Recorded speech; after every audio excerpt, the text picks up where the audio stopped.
भी पटेल साहब को आदर्श मानता है और कुर्मी समाज भी सरदार पटेल को आदर्श मानता है। तो हम सबका एक ही आदर्श पुरुष है, उसका नाम है सरदार पटेल।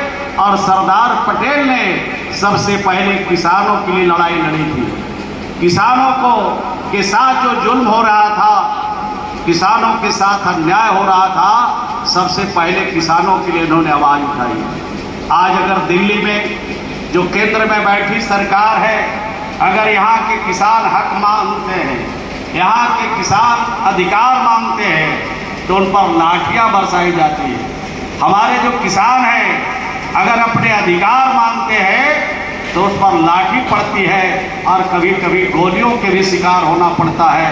और आपने देखा कि यहाँ जो किसान आंदोलन हुआ था उसमें कितने हमारे किसान भाई शहीद हो गए, हमारे किसानों के ऊपर गोलियों के बौछार किए गए। तो सरकारें होती है सुविधा के लिए, सरकारें होती है लोगों के हक के हिफाजत के लिए, सरकारें होती है संविधान पर जो शक्तियाँ डॉक्टर बाबा साहब भीमराव अम्बेडकर ने दिया है, उस अधिकार, उस संविधान के तहत लोगों को हक दिलाने के लिए ये सरकारें होती है।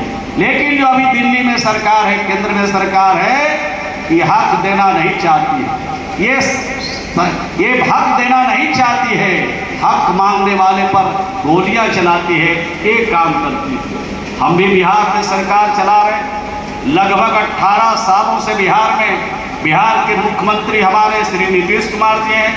हमने जो काम किया किसान के लिए, उसका जोड़ा देश का कोई राज नहीं लगा सकता। हमको मौका मिला तो हमने बिहार में किसानों के लिए हम लोगों ने वहाँ पर कृषि रोड मैप हमने बनाई, और कृषि रोड मैप जो हमने बनाई उसका शुभारंभ देश के महामहिम राष्ट्रपति महोदय से कराया। यानी प्रथम कृषि रोड मैप बिहार में 2007 में बना। जो हमारे किसान थे बिहार में, वो खेती छोड़ करके रोजगार के तरफ जा रहे थे, खेती छोड़ के व्यापार के तरफ जा रहे थे, उनके बच्चे नौकरी की तरफ भाग रहे थे। कोई किसान का बेटा किसान नहीं बनना चाहता था। तो बिहार के मुख्यमंत्री जी को जब मौका मिला तो बिहार में कृषि रोड मैप लागू किया उन्होंने, और जब कृषि रोड मैप लागू किया तो वहाँ के किसान जो चले जा रहे थे व्यापार की तरफ, उनको कृषि की तरफ हमने मोड़ने की कोशिश किया और किसानों को हमने सम्मानित किया कि ऐसी सरकार नहीं बिहार में जो किसान हक मांगे और उन पर लाठियाँ बरसाई जाए, उन पर गोलियाँ चलाई जाए। ऐसी सरकार, ऐसी हुकूमत की ज़रूरत नहीं है। अगर कोई अपना हक मांगता है, हिस्सा मांगता है, अधिकार मांगता है, तो उसके लिए सरकार को सोचना चाहिए। ये काम हमने बिहार में किया। अब तो बिहार में चौथा कृषि रोड मैप का काम शुरू हुआ है, उसी पर हम काम कर रहे हैं। और जब पहले किसान का बेटा कोई किसान नहीं बनना चाहता था, लेकिन डॉक्टर का बेटा डॉक्टर बनना चाहता है, प्रोफेसर का बेटा प्रोफेसर बनना चाहता है, वकील का बेटा वकील बनना चाहता है। आखिर किसान का बेटा क्यों नहीं किसान बनना चाहता था? इसलिए कि खेती घाटे की थी, खेती मुनाफे की नहीं थी। और इस दिशा में हमने काम किया, कृषि रोड बना करके उनके साधन और सुविधा हमने बढ़ाने की कोशिश की है। आज कृषि के क्षेत्र में हमारा काम चल रहा है। और आपको इस बात को बताते हुए मुझे फख्र है कि बिहार के किसानों ने चावल के उत्पादन में चाइना को भी हमने पीछे किया।